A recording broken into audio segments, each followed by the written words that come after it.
directement de l'eau douce gelée? Non. Est-ce que pour faire la vaisselle, vous prenez un bloc de glace et vous le mettez dans l'évier, dans la vaisselle? Ça m'arrive. Il y en a qui essayent d'en faire un nouveau air. Oh, c'est pas dit que ça fonctionne. Alors, je vais laisser dans cette bouteille donc, la proportion d'eau douce gelée qui va sur la planète. Et dans celle-ci qui est vide, je vais mettre la proportion d'eau douce non gelée de toute la planète.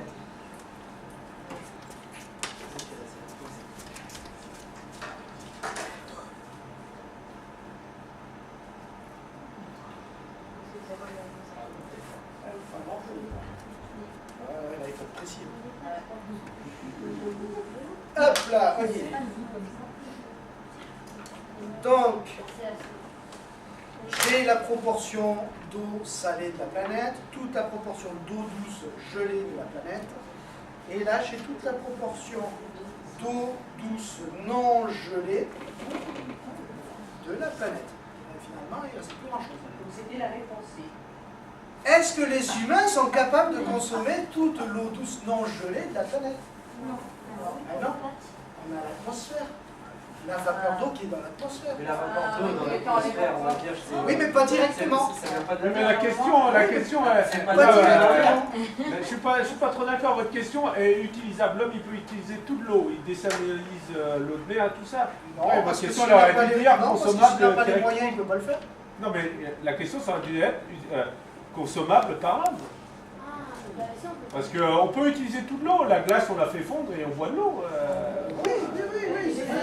Votre question, elle est... En fait, Il est jaloux parce qu'il a une Ah non, pas du tout, je m'en fous, mais la question, elle est ambiguë. Juste Ah non, pour terminer, voici toute l'eau douce liquide que l'on peut réellement Attention, la à l'échelle. On peut la gager, là. Ouais, il ne faut pas la gâcher avec le Ricard maintenant. sans eau. Sans eau. Non, c'est vrai que souvent on nous dit qu'il faut économiser de l'eau, etc. Mais on ne sait pas forcément pourquoi. On sait qu'on paye une facture, ça coûte cher, et que finalement, on ne sait pas pourquoi économiser de l'eau. Et là, oui, l'eau douce que l'on peut vraiment directement consommer, c'est-à-dire les rivières, c'est même pas les rivières, c'est les fleuves, les lacs et les nappes phréatiques, là, ça représente seulement 0,003%.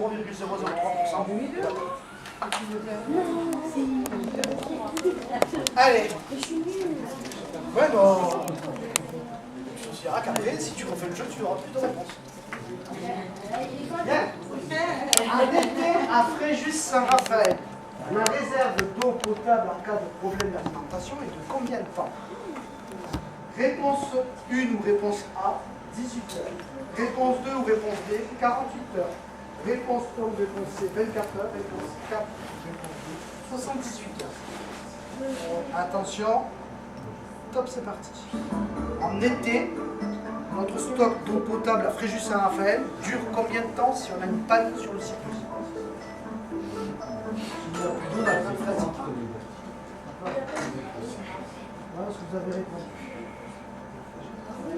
Alors, généralement, vous répondez tous la réponse B, 48 heures. Alors, il faut savoir qu'en France, quand on stocke de l'eau potable, c'est toujours 48 heures, jamais plus. Parce qu'après, l'eau peut s'abîmer. On peut avoir des algues qui se développent. Mais la bonne réponse en été, c'est 24 heures. Yes!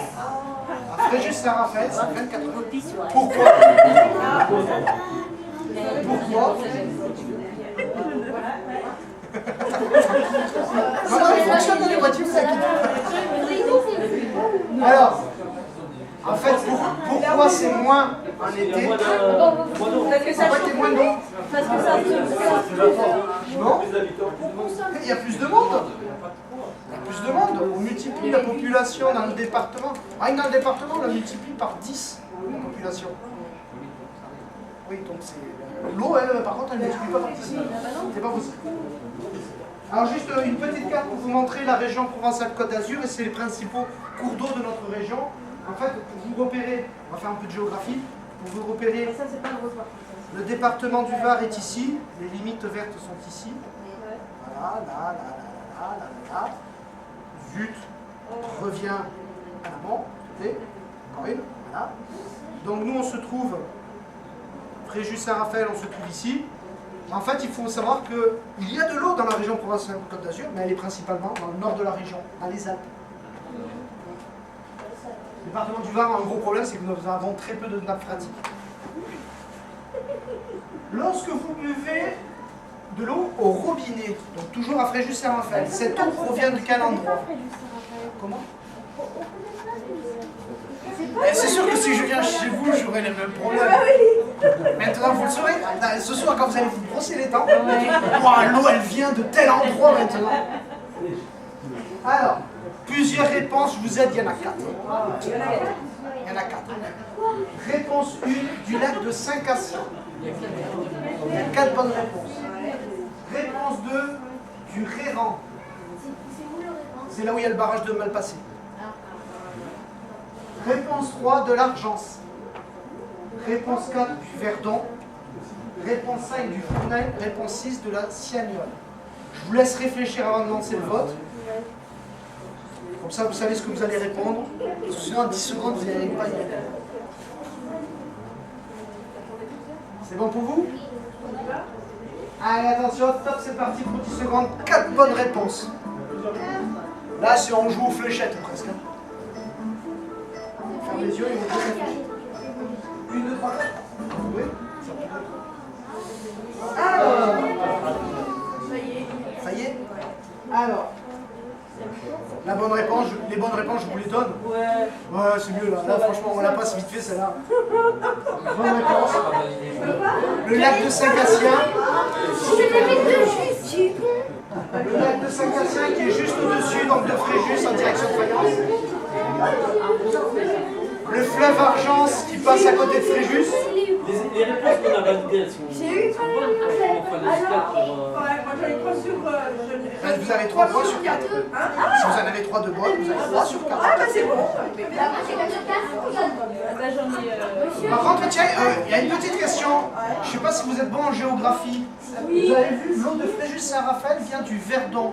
Le Verdon, c'est quand même de l'autre côté du département. Ça fait loin. C'est normal. Je sais pas, je te pose la question. Normal quoi. Oui et non. Je vous ai dit tout à l'heure que l'eau, on l'a trouvée principalement dans le nord du département. Et il y a quelques années de ça, qu'est-ce qu'on a fait? Comme en fait le secteur de Fréjus-Saint-Raphaël avait très peu d'eau au vu de la population estivale, du coup on a la société de Canal de Provence qui a créé un canal qui part des gorges du Verdon, du lac de Sainte-Croix, et qui va, qui traverse quasiment tout le département et qui rejoint en fait le lac de Saint-Cassien. En fait, il réalimente le lac de Saint-Cassien. On a été obligé de faire ça, sinon on ne sait pas comment on aurait pu faire pour permettre à toute la population d'avoir de l'eau. Quels sont ceux qui ont un jardin? Quels sont ceux qui jardinent? Moi, sur mon balcon. Sur ton balcon, c'est toujours ça. Dans mon jardin, je peux utiliser de la bouillie bordelaise en traitement biologique. Pourquoi on l'utilise? Ça, tout le monde sait ce que c'est la bouillie bordelaise ou pas? Non. C'est le sulfate de cuivre, vous savez, la poudre bleue. Déjà, ça va. Alors, on l'utilise pourquoi? Réponse 1, pour lutter contre le développement des champignons. Réponse 2, pour lutter contre les insectes ravageurs. Réponse 3, pour lutter contre les mauvaises herbes. Attention. Top, c'est parti. Non, il n'y en a qu'une seule. À quoi sert la bouillie bordelaise dans un jardin? Pour lutter contre les champignons, contre les insectes ou alors contre les mauvaises herbes. Alors, voyons ce que vous avez répondu. Ma fiche. Ah, ben une majorité, c'est presque serré. Hein. Presque serré. La bonne réponse, c'est la 1. C'est pour lutter contre les champignons. La bouillie bordelaise est un fongique. Alors, oui. Juste petite information. Parce que c'est vrai que la bouillie bordelaise est un produit qui est autorisé en agriculture biologique. Mais, c'est comme le chocolat. Le chocolat, c'est bon pour la santé. Mais si j'en mange trop, c'est pas bon. La bouillie bordelaise, c'est exactement pareil. C'est bon pour lutter contre les champignons. Le problème, c'est que si je traite toutes les semaines ou tous les 15 jours avec, ben c'est nocif pour les insectes du sol, mais également ça pollue les nappes phréatiques. Donc c'est un effet inverse. On parle beaucoup de purin d'ortie. Le purin d'ortie, c'est exactement pareil. C'est bon pour le jardinage bio, mais si je le traite trop souvent avec, c'est riche en azote, je pollue les nappes phréatiques avec. D'accord? Donc c'est la dose qui fait le poison. À quel moment je dois lutter contre les champignons avec la bouche bordelaise? Il y a un moment bien précis où il faut traiter. Non, surtout pas. Ça sert strictement à rien, t'as pas de champignons. Mais c'est bien, t'as au moins proposé une solution. Alors non, c'est généralement l'été, quand il fait chaud et humide. Les conditions météorologiques favorables pour que les champignons se développent. La chaleur et l'humidité. S'il fait chaud et qu'il y a du mistral, bon, je parle d'ici, hein, ça sert à rien, c'est un temps sec, donc traitez pour. Allez, pause syndicale, je vais boire un peu d'eau. Pendant ce temps, petite vidéo.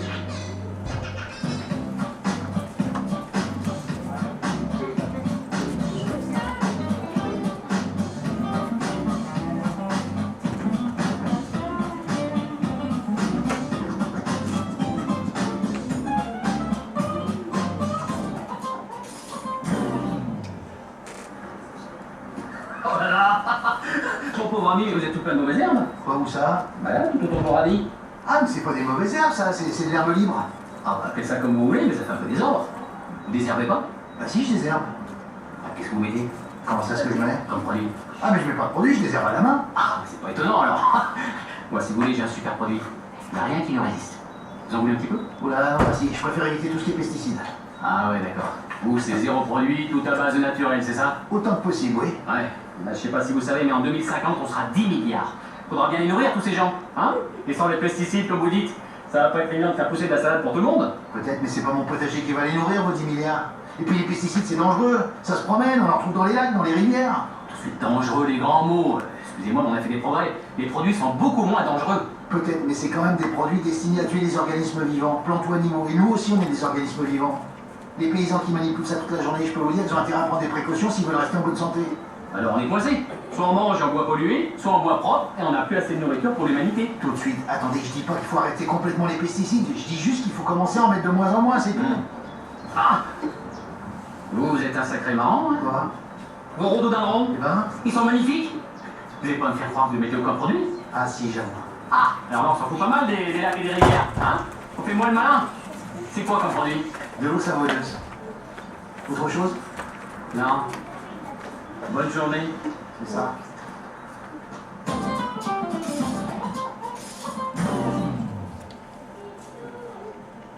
Donc, tout ça pour vous dire que souvent on tape sur les pesticides, on tape beaucoup sur les professionnels, le monde agricole par exemple. Il faut savoir que les particuliers consomment des pesticides, de plus en plus de pesticides, et pas forcément de la bonne manière. C'est pour ça, informez-vous bien en amont avant de les utiliser. L'eau traitée par les stations d'épuration est rejetée en milieu naturel. Ça c'est vrai, dans les rivières, dans les lacs, dans la mer, tout est dans la nature. Mais elle peut contenir, réponse 1, des pesticides, réponse 2, des résidus médicamenteux, réponse 3, des nitrates et phosphates, réponse 4, des métaux lourds. Je vous ai dit, il y a plusieurs bonnes réponses. Attention, top, c'est parti. Plusieurs bonnes réponses.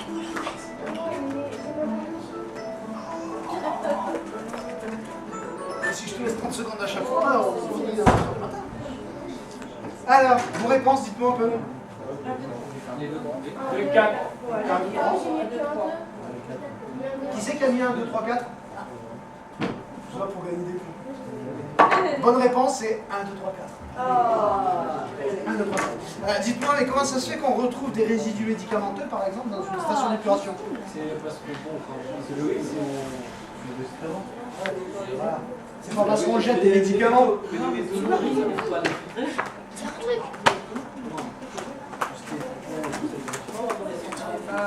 Et ben c'est tout le rejet de départ. Parce que c'est pas une obligation. Pour les stations d'épuration, ce n'est pas une obligation. Tout dépend des stations d'épuration. Tout dépend des stations d'épuration, si elles sont normes ou pas. Les résidus médicamenteux, par exemple, la technologie existe. Elle existe depuis des années. La chose, c'est que ce n'est pas un critère pris en compte pour l'analyse de l'eau. Résultat, les collectivités qui mettent en norme leurs stations de pompage, du moins de potabilisation, les stations d'épuration. Comme ce n'est pas un critère de pris en compte, dans ce cas-là, on ne prend pas la technologie, parce qu'elle est très coûteuse. C'est la même que pour celle d'enlever les métaux, ce sont des plantes. Dans la nature, on a certaines plantes qui peuvent retirer tout ce genre de produits. Allez, classement sur le thème moi. Enfin. Et je vous propose, pour l'instant, en prenant les 3 premiers comptes au milieu du jeu, le podium intermédiaire. En première position, nous avons le boîtier 12. C'est qui le boîtier 12? Regardez là. C'est monsieur, on peut l'applaudir. Ouais. On va voir si vous prenez à la fin. En deuxième position, le boîtier 25. C'est qui le 25?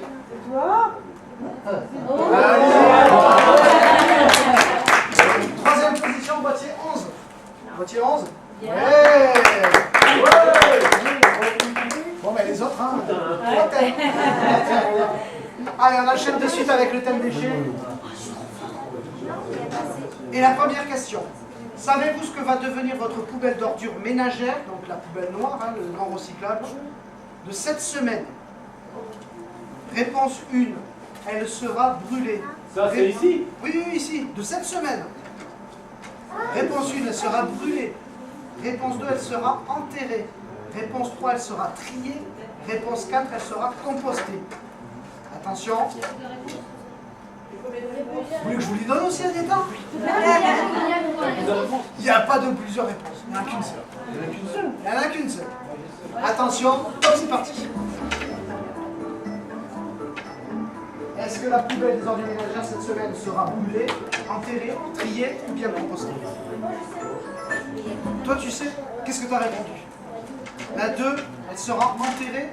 Non, ça se fait plus. Non. Eh bien, la bonne réponse était la 2. Eh ben voilà. Et ouais, dans le département du Var, on n'a que la commune. Vous êtes où? En Bretagne? Alors, dans le département du Var, il n'y a que Toulon, le secteur de Toulon, qui a un incinérateur et qui incinère ses déchets. Le reste du département, les déchets sont enfouis dans ce qu'on appelle un centre de stockage ou un centre d'enfouissement. Et il y en avait un à Bagnols-en-Forêt, après juste qui va réouvrir d'ailleurs, puisqu'on en a discuté tout à l'heure. Le plus gros du département, il se trouve dans le centre Var. Question? Il y a quand même une partie qui est recyclée, puisqu'on fait les emballages. Alors, ce que vous mettez dans la poubelle jaune, ce sera trié, recyclé, trié en centre de tri et envoyé au recycleur. Ce que vous mettez dans la poubelle, je crois qu'elle est une poubelle verte ici, quand elle est en bac vert ou en bac gris, je me rappelle pas les gris, c'est les ordures ménagères, là ce sera enfoui. Si vous mettez du recyclable dedans, il ne sera pas recyclé. C'est les ordures ménagères. Question suivante, on va voir si vous avez écouté ce que je viens de dire. Où se situe le centre de stockage? Ah oui. Réponse 1 à Toulon, ouest du département. Réponse 2 au Canet-les-Morts, dans le centre Var, dans le centre du département. Réponse 3 à Bagnols-en-Forêt, au nord de Fréjus. Attention, top, c'est parti. Alors, à quel endroit se trouve le centre de stockage de Fréjus? À Toulon, au Canet-les-Morts, dans le centre Var, ou à Bagnols-en-Forêt, au nord de Fréjus.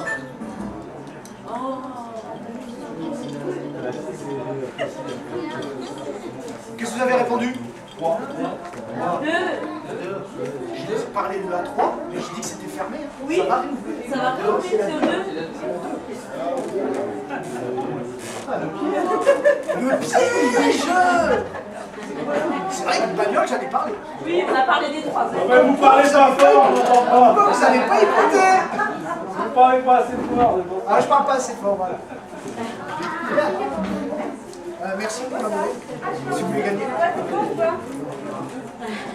L'été à Fréjus-Saint-Raphaël. L'été à Fréjus-Saint-Raphaël, la production de déchets enfouis en centre de stockage représente réponse 1 ou réponse 1. 30% d'ordures ménagères en plus qu'en hors saison. Réponse B, 15% d'ordures ménagères en plus qu'en hors saison. Réponse C, 47% d'ordures ménagères en plus qu'en hors saison. Non. En hors saison, c'est-à-dire en dehors de l'été. Attention, top, c'est parti. Toujours à Fréjus-Saint-Raphaël, je précise pas dans le Cantal. La production de déchets enfouis au centre de stockage augmente de combien? Ouais, c'est pour l'Olympique de Marseille. Oui, c'est bien, ouais. Ils n'ont pas été bons, mais quand même. Mais quand même, il ne faut pas abuser non plus. Alors, qu'est-ce que vous avez choisi? Dites-moi un peu. Assez. 47%. Et oui, la population n'augmente que de 10% en même temps. Ouais, mais c'est les Parisiens qui viennent. C'est les Parisiens, ouais. Voilà, il y a un message subliminal. C'est une grosse problématique pour notre département. C'est que l'été, voilà, comme on est le premier département touristique de France, forcément notre quantité, notre consommation d'eau augmente et notre quantité de production de déchets augmente. Il faut bien trier tout. Il ne reste rien après l'incinération des déchets. Réponse 1, vrai. Réponse 2, faux. Attention, top, c'est parti. Il ne reste plus rien après l'incinération des déchets. 1, vrai, 2, faux. Alors, vrai ou faux? Faux. La bonne réponse. Bien sûr. Quand on brûle du bois, qu'est-ce qui reste? Des cendres. Quand on brûle des déchets, qu'est-ce qui reste? Des mâches-fer. Voilà une photo de mâche-fer. Un mâche-fer, c'est une sorte de cendre, on va dire. C'est-à-dire que ce sont des déchets qui n'ont pas totalement brûlé dans l'incinérateur. Ce qui fait que quand souvent on me dit ouais mais bon l'incinérateur c'est mieux que le centre d'enfouissement. Il n'y a pas mieux ou pas, hein, c'est chacun pollue différemment. Donc il produit des mâches-fer. Ces mâches-fer, qu'est-ce qu'on va en faire? On ne va pas les jeter, on ne va pas les mettre sous la mer, etc. On va essayer d'en recycler un maximum. C'est-à-dire que dedans, on va récupérer tout ce qui est ferreux, non ferreux, par exemple. On va le recycler. On va transformer, on va essayer de récupérer un maximum de mâche-fer pour pouvoir le transformer en matériaux pour que l'on utilise dans le ballast. Quand on construit les routes et les parkings, c'est le premier matériau que l'on met dessus. Donc au lieu d'aller chercher des pierres dans les carrières, on peut utiliser ce type de matériau. Ça le recycle. En gros, on estime, quand on a 1 tonne de mâche-fer qui rentre en centre d'enfouissement, puisque c'est trié en centre d'enfouissement, on a, allez, en gros, 97%, 96-97% des mâche-fer qui sont recyclés.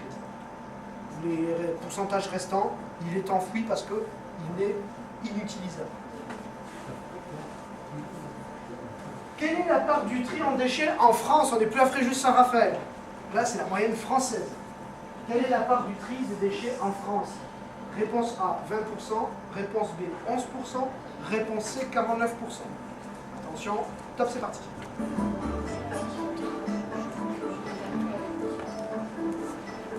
Alors, est-ce qu'en France, on est bon en matière de tri? Pas trop? Pas trop? La bonne réponse, c'est quoi? 15%. C'est la A. Que ça. Pourtant, on a l'impression que tout le monde s'y met. Pourtant, on a l'impression que tout le monde s'y met, mais c'est pas encore ça. Alors, on vous a mis un petit, avec Jean-François, on vous a mis un petit tableau justement pour que vous repérez un peu sur les chiffres. On vous a mis 3 colonnes. France, la moyenne du Var et la poubelle idéale. Je m'explique. En France, vous avez vu, il y a 36% des déchets qui sont stockés, c'est parce qu'il y a égalité avec l'incinération. 14% qui sont compostés, 20% qui sont triés. Dans le Var, on est tellement fort, on explose tous les résultats. Bon, pas en bien, on les explose quand même. 44% sont stockés, 34% incinérés, 11% compostés, 11% triés. Et la poubelle idéale, c'est quoi la poubelle idéale? C'est pas une mauvaise idée, pas de déchets. C'est tout ce qui a trié. Voilà, en fait, c'est une loi qui est en train de passer, qui s'appelle la loi de transition énergétique, où justement, on va modifier énormément de choses sur les énergies, et entre autres sur la gestion des déchets. Déjà, première chose, c'est que les centres de stockage seront fermés d'ici 2030. Donc, plus aucun déchet ne sera enterré. Donc, forcément, on va les incinérer. Mais pour essayer de récupérer un maximum de déchets recyclables, on va les trier, on va inciter au tri. Et d'ailleurs, petite info, souvent les gens se plaignent en disant « Oh, mais moi, ici, je trie comme ça, et là-bas, ils trient autrement. » Et là, on triera de la même manière partout en France. Enfin, on y arrive. Et ensuite, on va inciter également au compostage. Composter un maximum de déchets, parce que quand on prend une poubelle, la plus grosse partie des déchets que l'on met dedans, le plus gros volume, c'est du déchet putrécide, du compostage. Allez, classement sur le thème déchets, seulement sur le thème déchets. Bon, ça va, les résultats sont pas si mauvais que ça. D'habitude, j'ai le résultat plus mauvais.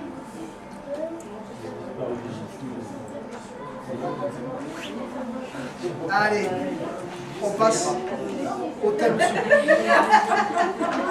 Madame Germaine, c'est les piles, Madame Germaine. Allez, on passe au thème énergie. On passe au thème énergie.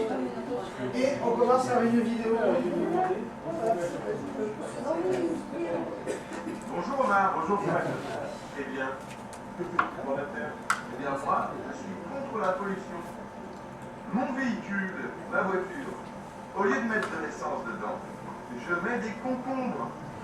Eh oui, elle est pas bête. Et bien ma bagnole, elle marche plus. Il faut exploser ma pièce. Et pas de pollution. Eh ben oui. Eh ouais. Et vous, que faites-vous pour la Terre?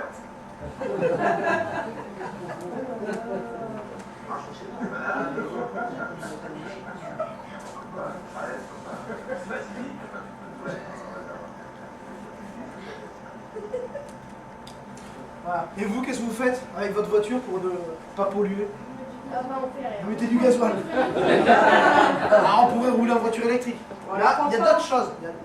On utilise les transports en commun. Utiliser les transports en commun. Et ça pollue pas mal. Du coup, Ouais, mais on met plus de personnes dedans. Prendre le vélo, covoiturer.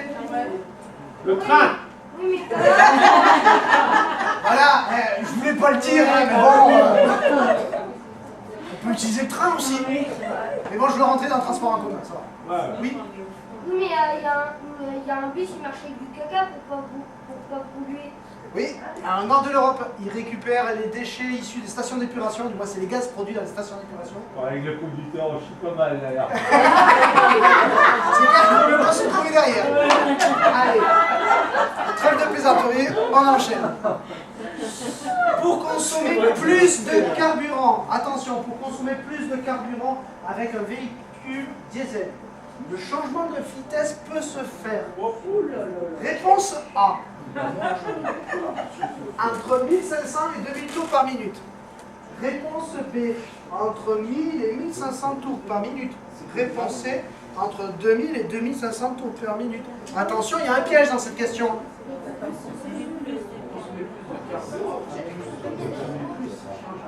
Attention, top, c'est parti. 10 secondes.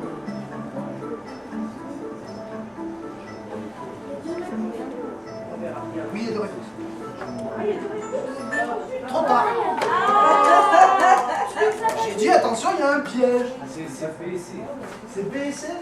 Moi j'en ai non, c'est A et C. Pourquoi A et C? Moi j'ai mis que la C. Moi j'ai dit Et mon réponse c'était B et C. Si je veux forcément consommer plus, c'est ça le piège, hein, consommer plus. Soit je roule en sous-régime, c'est-à-dire que je consomme du carburant pour rien, parce que je ne produis pas assez d'inertie pour faire avancer ma voiture, donc elle rame. Soit je pousse les rapports au-delà de 2000 tours minute, et dans ce cas-là, je surconsomme. Avec un véhicule diesel, dans l'idéal, c'est être entre 1500 et 2000 tours minute. Quels sont ceux parmi vous qui ont une voiture essence? Eh bien, en général, il n'y en a qu'un seul qui lève la main. C'est vrai qu'on a beaucoup de diesel. Dans la voiture essence, c'est pas le même rapport, c'est entre 2000 et 2500 tours minute. Question suivante. Quelle est la consommation supplémentaire engendrée par la présence de bagages sur le toit? Réponse A, c'est une moyenne. Entre 5 et 10% supplémentaires. Réponse B, entre 10 et 20% supplémentaires. Réponse C, entre 35 et 40% supplémentaires. Bah, c'est un bagage, peu importe, ça peut être vélo, ça peut être un coffre de toit, ça peut être un canapé. Il y a plusieurs réponses. Le canapé. Tu veux que je te donne la bonne réponse aussi, Anita? Oui, Il n'y en a je veux qu'une bien. seule. Top, c'est parti. Alors, si je mets la belle-mère sur le toit, combien elle consomme en plus? Qui la belle-mère? Ouais, la belle-mère. plus que 40. Plus que 40. Vous n'êtes pas la belle-mère, hein?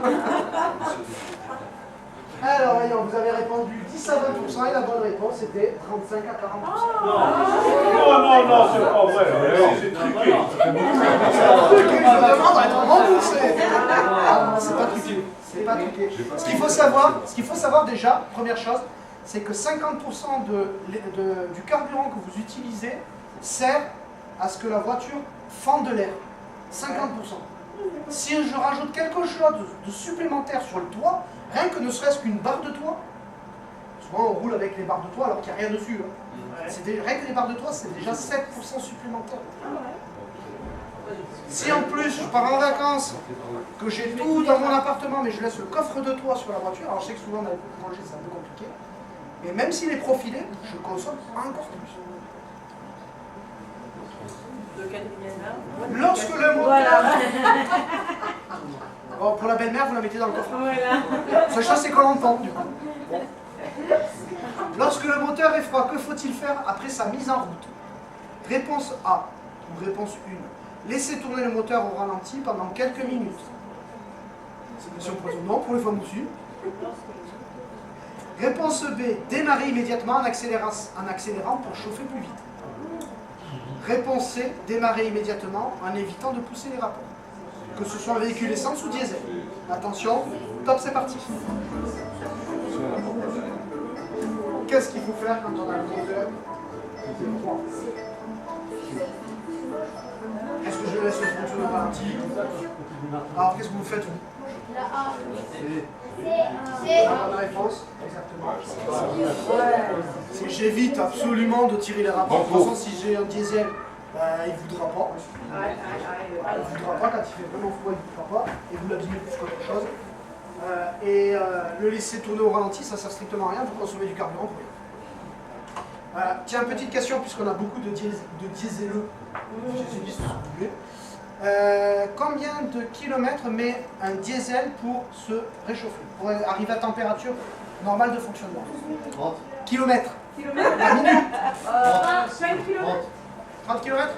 Non, moins. C'est énorme. Non, 5, C'est pas assez. 10, c'est pas assez. C'est 18 à 20 kilomètres. Ça dépend, en Cantal. Comment? Oui, dans le Cantal, c'est... Alors si vous êtes dans le Doubs, alors là... En août, s'il y en a de août, je sais pas s'il y en a de août, mais alors c'est froid. Non, c'est vrai que si vous avez un véhicule diesel et que vous faites moins de 20 km par jour pour aller à votre lieu de travail, autant prendre une essence, vous perdez de l'argent. Contrairement à ce qu'on vous dit, vous perdez de l'argent. Allez, question du code de la route. J'ai eu la même photo code de la route, il y a des années. Pour moins consommer dans une montée, je garde autant que possible le rapport de vitesse le plus haut, même si je dois solliciter plus fortement l'accélérateur. Je reprends la question. Vous pouvez réécrire. Alors, imaginons je suis sur une petite départementale à 90 et j'ai une cote. Est-ce que je reste en 5e et je sollicite un peu plus l'accélérateur, ou est-ce que je passe en 4e et je monte la cote comme ça?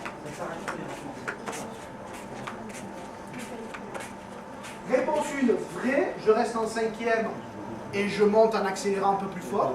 Ou réponse 2, faux, c'est-à-dire je passe la 4e et je monte plus vite. Attention, top, c'est parti.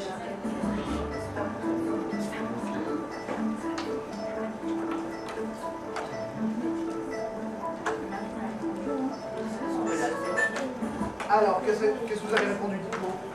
La une. La une? Vous n'avez pas l'impression de monter?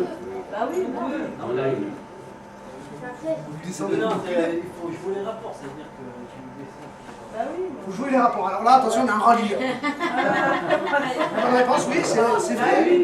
On garde toujours le rapport de boîte le plus élevé, même si je dois solliciter un peu plus l'accélérateur. Contrairement à ce qu'on prend, on n'est pas en sous-régime. Sous-régime, c'est quand je suis en dessous de 1500 km. En diesel, voilà, tout à l'heure. Donc, alors pourquoi je reste un rapport le plus haut? Parce que monsieur disait, il faut voir qu'est-ce qu'un rapport. C'est un peu comme le vélo. Quand je mets le gros plateau, je force sur les jambes. Quand je mets le petit plateau, je force moins. La boîte de vitesse, c'est exactement pareil. La première et la seconde, c'est les pignons les plus gros. La troisième, c'est un pignon intermédiaire. Et la quatrième et la cinquième, c'est les petits pignons. Plus je monte en rapport, si j'ai une boîte à 9 vitesses, je finis avec un tout petit pignon. Donc la voiture n'a pas besoin de beaucoup de force pour avancer. Quand il y a une cote, juste après, il y a quoi? Si, on avance. Mais on est en sous-régime, on Non, se met plus à l'échelle. non. Vous avez le lecteur instantané de consommation? J'ai une vieille voiture, Ah oui, là c'est plus compliqué. déjà, je suis Non? content. Est-ce que vous avez le contour minute? Est-ce que vous avez le contour minute? Oui. Alors, vous regardez, si vous êtes en dessous de 1500 tours, vous êtes en sous-régime. Si vous êtes au-dessus de 1500 tours, Ouais, mais c'est pour ça. Je veux dire, après, on est en sous-régime, il ne faut pas rester en sous-régime. non, voilà. Et de toute façon, si vous êtes en 5e et que vous êtes à 1500 tours minute, vous n'êtes pas en sous-régime. Et vous ne consommerez pas plus. Ouais, bon, d'accord. Donc, après une cote, il y a forcément une descente. Lorsque je suis en descente, pour faire des économies de carburant, je dois, réponse 1, me mettre au point mort. Réponse 2, rétrograder pour bénéficier du frein moteur. Réponse 3, mettre la vitesse la plus haute. Attention, top, c'est parti. Je dis plus. De toute façon, quand il y en a pas plusieurs, donc si vous faites plusieurs, ça va marcher. Voilà, exactement. Voilà. Alors, est-ce que j'ai vos résultats? Ouais. Ah, il y en a beaucoup qui ont dit la 13 secondes de fois, la 2, de rétrograder. La bonne réponse.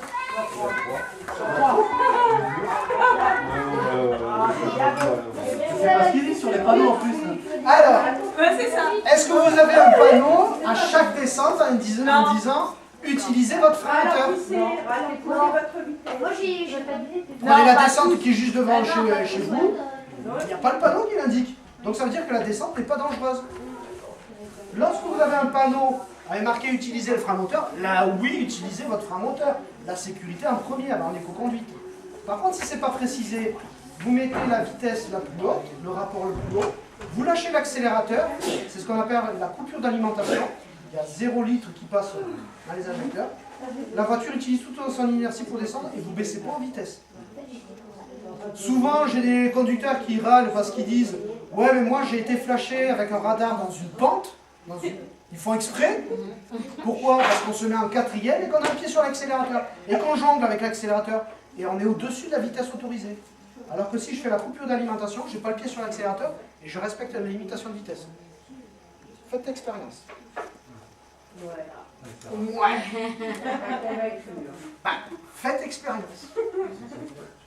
Mais par contre, la sécurité toujours. La sécurité toujours en premier. Si on se prend la main, c'est vous qui payez. T'as même pas mon adresse, comment tu peux le savoir? Allez. Il fait 30 degrés à l'extérieur. À quelle température dois-je régler la climatisation? Réponse A, 26 degrés. Réponse B, 20 degrés. Réponse C, 18 degrés. Attention, top, c'est parti.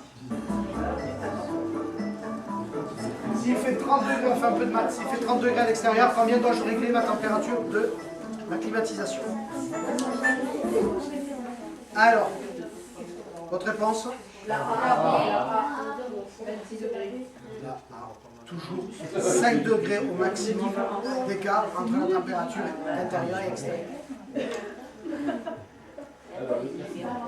Classement sur le thème. Et attention, on enchaîne sur le dernier thème.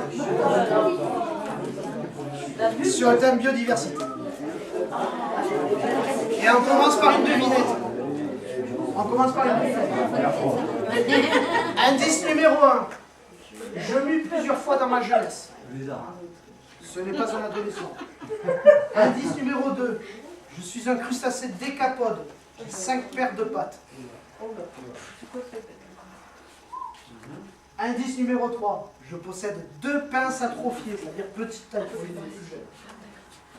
Indice numéro 4. Quand je me déplace, c'est toujours en file indienne. Indice 5. Je suis pêché pour ma Je suis pêché pour ma chair savoureuse. Qui suis-je? La langouste, réponse 1. Le crabe, réponse 2. Le homard, réponse 3. Ou la cigale, réponse 4. Attention, top, c'est parti. Oui, du coup, tu auras pas. Ah, c'est bien. Alors, vous avez répondu la langouste et la bonne réponse c'est La langouste. Je vous mets la photo de famille. La langouste, il se déplace toujours en file indienne quand elle migre, en migration. Le crabe, le homard qui lui a 2 grosses pinces et pas 2 pinces atrophiées. Et la cigale des mers, on ne sait jamais où est le cucu et la tête. C'est vrai que ça a une tête bizarre. Mais par contre, c'était consommé pour sa chair très savoureuse aussi. C'est un méditerranéen, là, la cigale de mer. Et on la trouve où alors? Je connaissais pas du tout. Dans le Var. Dans les cas, dans les sapins. En Méditerranée, ce chose c'est qu'on n'a plus le droit de la pêcher. Mais on la trouve en Méditerranée. On n'est pas le centre du monde. Le cantonnement de pêche du Cap Roux, qui se situe dans l'Estérel, est réponse 1. Un site de pêche exceptionnel au niveau méditerranéen. Réponse 2. Un site interdit à la pêche. Réponse 3. Un site de pêche réglementé. Qu'est-ce qu'il me pose comme question celui-là? Top, c'est parti. Au pif. C'est une histoire avec la pêche. Ça, on avait compris. Voilà, ça n'aide pas plus. Alors, votre réponse? La 2. La bonne réponse, c'est la 2. En fait, le cantonnement de pêche, c'est un peu comme une réserve. Et celui du Cap Roux, il a été demandé par les pêcheurs professionnels. Donc, du coup, pêche de loisirs, pêche sous-marine et pêche professionnelle y est interdite. Par contre, vous pouvez y aller, pas le masque tuba, et vous pouvez en profiter en prendre plein les yeux. Vous la repérez? Nous sommes à Saint-Raphaël, vous avez la baie d'Aguet qui est ici. Vous prenez la route de la Corniche d'Or. Et arrivé au Cap Roux, c'est le départ, c'est le point, la porte d'entrée du cantonnement de pêche. Donc du Cap Roux jusqu'au Traias, vous pouvez, il y a plein de petites criques et vous pouvez là, avec en PMT, pas le masque tuba, en prendre plein les yeux. C'est vraiment, ça vous reste des tout. Quel est le nom de ce poisson? Réponse 1, la castagnole. Réponse 2, le campagnol. Réponse 3, le colambole. Attention, top. C'est parti.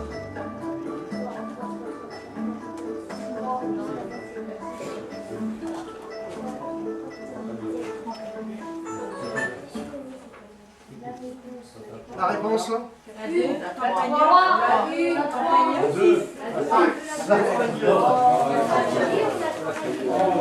En ce moment, c'est un poisson qui est bleu électrique. Je vous mets les photos de famille des autres. Le colambole qui est un insecte qu'on trouve dans le jardin.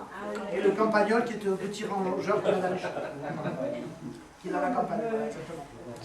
Alors, écoutez ce son.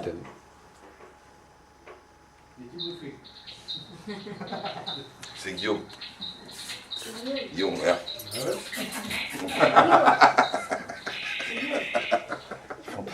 Laissez-moi tranquille. À qui appartient ce son? Réponse 1 à un grillon. Réponse 2 à un jet. Réponse 3 à une chauve-souris. Ah si, un guet. Stop, c'est parti. C'est pas bleu. Ouais, ça c'est au Réboury, ils m'ont dit oh bah c'est des gays. C'était quand le Réboury? Alors, Là c'est bien. non c'est un G. J'ai peur. Alors, la réponse? Chauve-souris, très bien. Alors, le grillon, au cas où vous l'auriez jamais entendu. Ah c'est bon ça. C'est toi qui as fait tout ça, qui a monté tout ça. Voilà. Zut, reviens. Et le G, c'est l'oiseau que vous voyez qui fait partie de la famille des corvidés, donc de la pie, du corneille, etc. Oui, il a la queue de la pie. Et le bec. Ça ressemble à la pie. Tu vois, vous l'entendez, je pense que même dans les arbres ici. Chez moi j'en ai plein. Petite anecdote, quand vous rentrez en forêt, si vous l'entendez, c'est que vous êtes la première personne à rentrer dans la forêt. Entière. Si vous le voyez et qu'il ne crie pas, c'est qu'il y a d'autres personnes avant vous qui sont passées. Non mais sérieux. Après vous me direz, ah, il raconte n'importe quoi. Alors tout ce que je vous ai dit depuis ce allez, dernière vidéo pour la dernière question du jeu. Je veux 30 points. Surtout avec l'accent du commentateur. lézard ocellé est un lézard à la taille impressionnante. Outre le fait que c'est le plus grand lézard européen, le lézard ocellé est d'une extraordinaire beauté. Ce lézard doit son nom aux taches bleues bordées de noir, appelées ocelles, qui ornent ses flancs. Ces ocelles ressortent avec superbe sur sa robe verdâtre marquée de brun. Certains vieux mâles atteignent la taille respectable de 90 cm et la taille moyenne se situe aux environs de 50 à 60 cm. Cette taille en fait donc le plus grand lézard d'Europe. Ce lézard est présent dans la péninsule ibérique, au Portugal, en Italie, dans le sud de la France et Je sais pas ce qui se raconte, bah alors.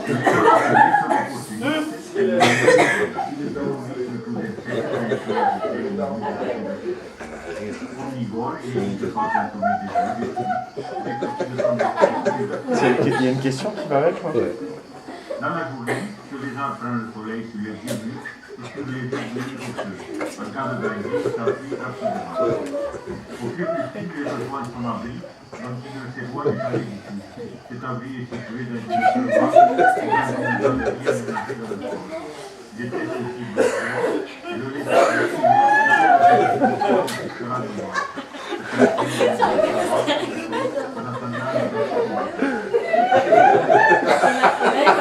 C'est bien. La question porte justement sur le dernier point. Non, c'est pas vrai. Sur Internet, là. Oui, non. Ah, si on a revu, je crois qu'on sert la dame. Dans un bus. Bien, allez, dernière question du jeu. Le lézard ocellé doit son nom à réponse 1, ses taches bleues. Réponse 2 à ses écailles. Réponse 3, ses yeux. Top, c'est parti.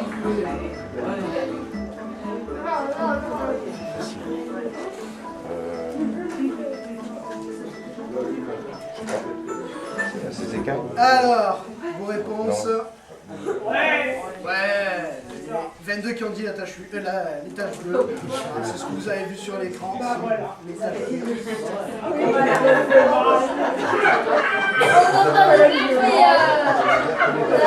Allez, bien. Ah. Et voici les gagnants. Ah, ça y est, c'est un peu sérieux. On y est, On on y est. vient.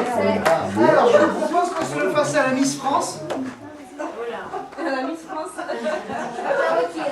On va commencer par la 3e position. C'est super serré au niveau des résultats. En 3e position, on n'aurait pas pu le faire.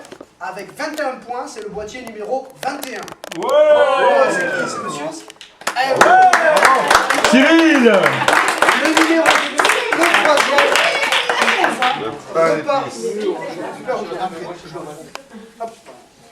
Alors, monsieur repart avec un sac réutilisable, puisque le sac plastique c'est interdit, même si c'est fantastique, et un petit pain d'épices produit par un apiculteur sur Fréjus.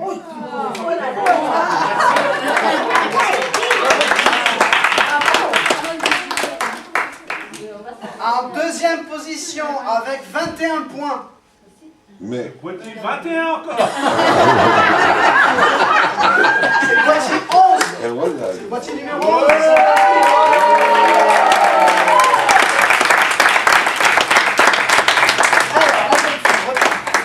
C'est collier. Donc avec le même sac, avec plein de doc à l'intérieur, un petit poster et un pot de miel produit par l'apiculteur. Voilà.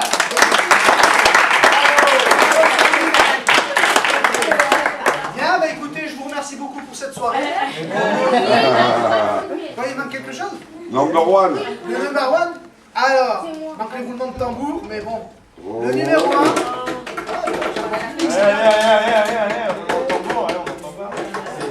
Avec 22 points, c'est le boîtier numéro 25.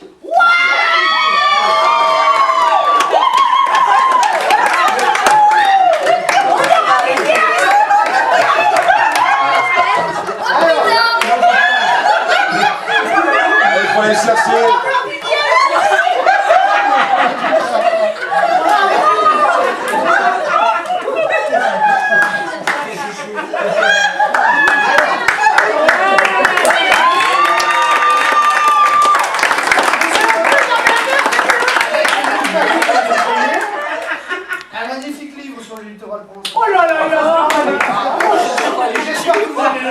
Ah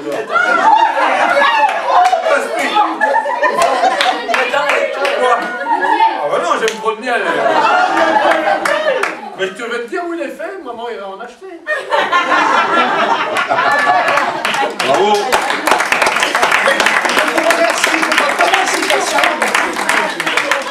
Comme à chaque fois, c'est toujours sympa de venir. Mesdames, mesdemoiselles, messieurs, vous pouvez applaudir Mathieu, s'il vous plaît.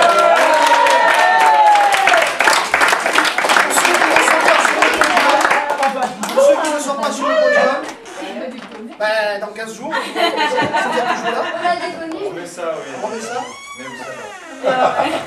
Merci à l'ADE encore, Merci à à vous. Jean-François, à Mathieu. Pour celles et ceux qui veulent connaître leur classement, je peux leur fournir. C'est gratuit, je vous le dis. Bon, déjà, lui, il veut plus vous Et je vais vous donner donc le classement pour les autres boîtiers. Donc c'est quand vous venez me voir, vous me donnez votre numéro de boîtier, je vous le donne à ce moment-là. J'ai que ça, j'ai que ça. Synthèse des participants, il faut qu'ils calculent. Oh, il est long, hein, ce soir. Ah non, il me l'a déjà affiché. Alors, donc, que je vous explique parce qu'il y a plein de choses, plein de chiffres. Vous avez sur la colonne A, c'est le numéro de boîtier, qui sont dans l'ordre. Et vous avez dans la colonne D, le classement. Donc voilà, si vous me dites votre numéro de boîtier, je vous dis votre classement.